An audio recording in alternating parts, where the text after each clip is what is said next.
GST. The government previously had 5% GST on renewable energy equipment. Now they have increased it to 12%. If you look at the last 18 months, the price of PV modules, photovoltaic modules, which are used in solar panels, have increased 40 to 50%. There's an allocation of about rupees 19,500 crores to facilitate domestic solar manufacturing. This is a great thing. Currently, 80% of dependence is on one country, China. 80%. Currently, 95% of energy produced, hydrogen produced is grey hydrogen, which is from natural gas. So there are technological challenges for transportation and for the usage. So a major R&D effort and investment is required in the green hydrogen space. It's not going to be easy to shift overnight from 95% grey hydrogen to green hydrogen. This government's got an uncanny knack of ignoring what's important and concentrating on what makes headlines. For example, now we should be looking at GDP. We are being exhorted by the government to concentrate on our DPs. So the G is being forgotten from the GDP, only look at the GP. Mahua Moitra ji. Thank you. Thank you, Honorable Chairperson, sir. Chairperson, Madam. I stand here today on behalf of my party, the All India Trinamool Congress, to speak on the Energy Conservation Bill 2020, which seeks to amend the older Act of 2001. I would like to begin by quoting the late US President Jimmy Carter, who said, "Every act of energy conservation is more than just common sense. I tell you, it is an act of patriotism."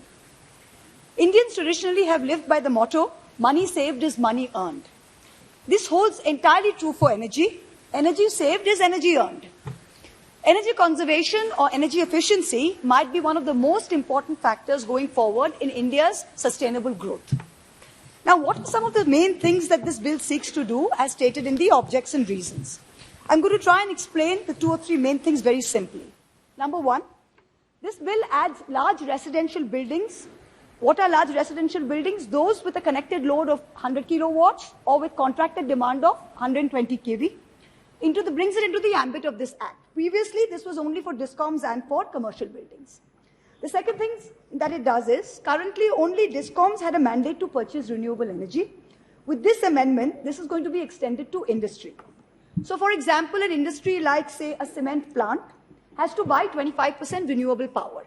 Now, cement is a RTC process, round-the-clock process. It's a continuous process industry. Solar energy is only available for a certain time. So, this cement plant can't meet all its needs from buying renewable energy. So, what can it do? It can buy carbon-traded certificates instead of purchasing renewable. And somebody like the solar... Oh, shoot. Can you hear? Okay. Yeah, we can hear. Okay, go ahead. So, because it's 24/7 continuous process industry and solar is available only for daytime. So, the cement plant can buy carbon-traded certificates instead of purchasing renewables. And companies like the Solar Energy Corporation of India can sell these certificates. The third thing is, this bill allows the government to mandate utilization of a minimum amount of a specific renewable. So, for example, you can say that this is an oil refinery. This oil refinery is mandated to utilize 10% green hydrogen. Or you can say a fertilizer industry is mandated to use 10% green ammonia. Now, the promotion of green hydrogen is a good forward-looking objective. There's no doubt about that. But there are simpler goals that can be achieved with far superior outcomes. For example, India worked on this LED lighting revolution, and we need a similar revolution in solar heating and solar pumps. The concept of carbon trading markets, rules on renewable usage by DISCOMs is doing nothing to incentivize solar pumps and solar heating. The Honorable Prime Minister's mission is a home for all under Prime Minister's Awas Yojana, which is a great scheme. But this essentially means that all those citizens will expect to have cooling in their homes, whether it's a fan, whether it's an air cooler, whether it's an air conditioner, at least in the summer. So we need to talk about cooling equity. Nobody is talking about cooling equity. The Intergovernmental Panel on Climate Change predicts that by the year 2100, that's 80 years away, the need for electricity for power cooling is going to go up by 30 times what it was in 2000. Now, this is a global statistic. India's Ministry of Environment's ozone cell has already talked about cooling goals in the India Cooling Action Plan, ICAP. They had a very comprehensive report published in March 2019, and an honorable member of this House, Dr. Harshvardhan, was then the minister. And he signed off on the report. And it's a very comprehensive report. The plan, this ICAP, seeks to reduce cooling demand by 20 to 25% by 2037-2038.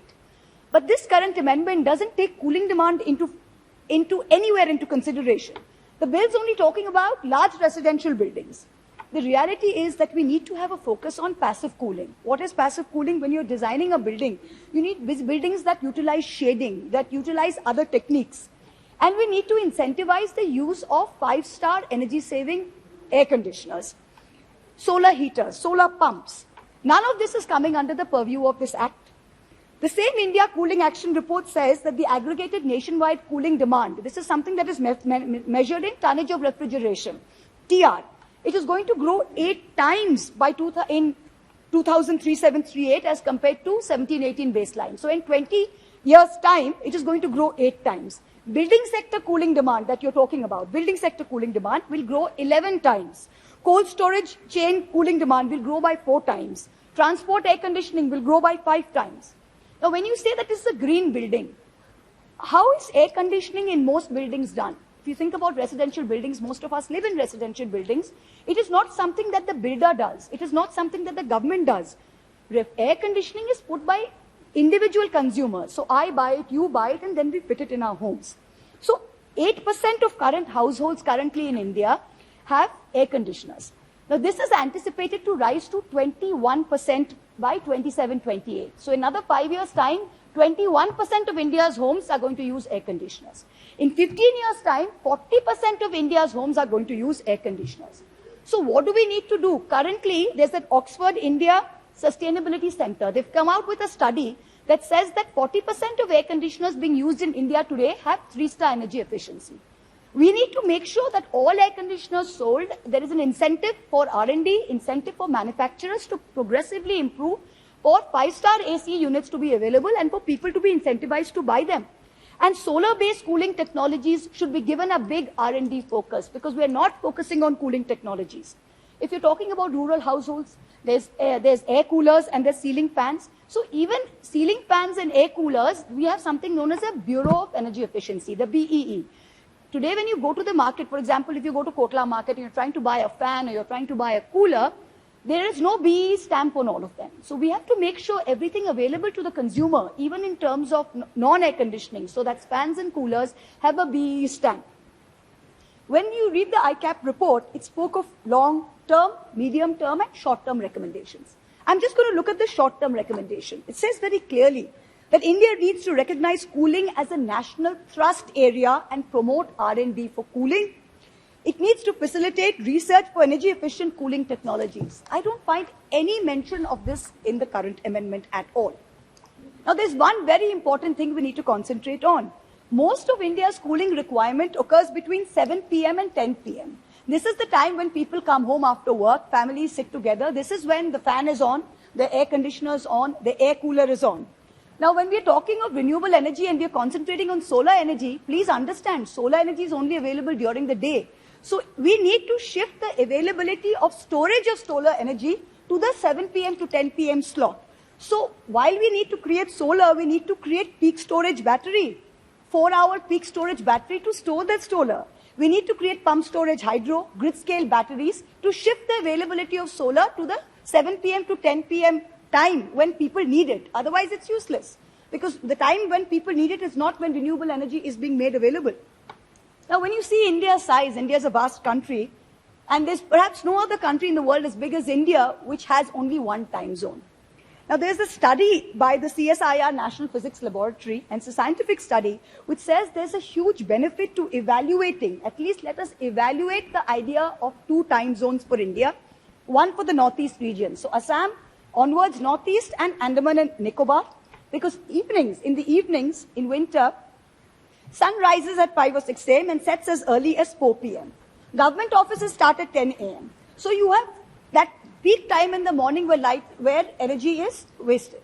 In the evening, in the northeastern part of India, you are needing electricity from 4 p.m. for lighting. In the rest of India, you're needing it at 6 p.m.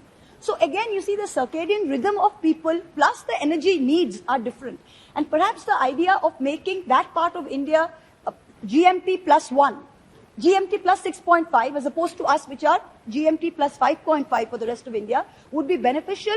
And the study actually says it would result in an annual saving of approximately 2.7 billion units of electricity. This is a study which is there by the CSIR National Physics Lab. So I think there's a critical need to implement it both urgently in terms of both health and energy conservation. Now let's look at the bill from the perspective of industry, because we are encouraging industry to actively produce renewable energy and to promote renewable energy. So but what are we doing to make things easier for industry? Number one, the biggest challenge is policy consistency. The regulatory framework for renewables, the procedures are different from state to state. So the definition of the RPO, the renewable purchase obligation, differs from state to state. So this, for a company which is operating pan-India, it's creating a huge risk of investment because your different standards are there for every state. Now the policies are available for 5 years. Again, you have an investment risk. You don't know what's going to happen in 5 years' time. You look at biomass. Biomass doesn't even have a comprehensive framework. The state electricity regulatory commissions, they have delayed payments. Now the developers then have to get into a debt trap because they're not getting their payments cleared in time from the SERCs. For captive solar producers, a consistent metering policy is a must. There is no consistent metering policy for captive solar producers. When we come to GST, the government previously had 5% GST on renewable energy equipment. Now they have increased it to 12%. If you look at the last 18 months, the price of PV modules, photovoltaic modules, which are used in solar panels, have increased 40 to 50%. So when you're looking at domestic solar engineering, domestic solar procurement, construction, basically the solar EPC market, this has all been hit. This is something we need to look at seriously. Infrastructure. Now there is insufficient integration between the grid and between renewable projects. So the grid is producing the renewable energy. The State Electricity Regulatory Commission is not being able to use all the generated power. So we need the transmission infra to be ahead of the renewable generation infra. We are producing it, the transmission is not being able to pick it up. This is important, this integration. Then we go to overdependence on solar. We know there's an allocation of about rupees 19,500 crores to facilitate domestic solar manufacturing. This is a great thing. Currently, 80% of dependence is on one country, China. 80%. So we need to include provisions in our policies to bring wind energy at par with solar energy, because most manufacturing for wind energy is domestic. We can also look at mini hydro. Of course, there's a lot of untapped potential in mini hydro. There are some environmental issues that need to be examined. And we also need to promote biomass as an alternative energy source.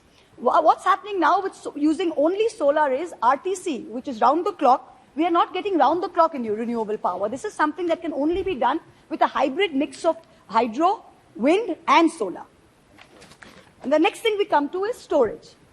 Now, India, again, the same thing. The demand for the time of when the demand for the energy is and the time that energy is produced, there's a lag. So what do we need? We need storage.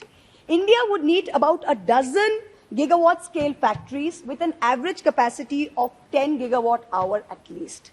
So the government needs to support R&D and local battery manufacturing to scale up. This is something that is the need of the hour. Green hydrogen. We've talked of green hydrogen.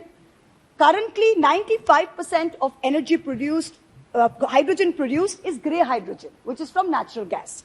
So there are technological challenges for transportation and for the usage. So a major R&D effort and investment is required in the green hydrogen space. It's not going to be easy to shift overnight from 95% grey hydrogen to green hydrogen. Now, it's a good bill. It's a step in the right direction. But this government's got an uncanny knack of ignoring what's important and concentrating on what makes headlines. For example, now we should be looking at GDP. We are being exhorted by the government to concentrate on our DPs. So the G is being forgotten from the GDP, only look at the GP. So let's not make the same mistake with energy conservation. There's plenty of good work done by various ministries. I myself have read 2 very comprehensive reports, not by your ministry, but by others. I would really urge that those recommendations are encompassed into this amendment. So in conclusion, we've got to be really serious about energy conservation and about encouraging energy conservation. And it's not just enough to be a government of gas bags. We've got to do more than that. Thank you very much. Yes, answer.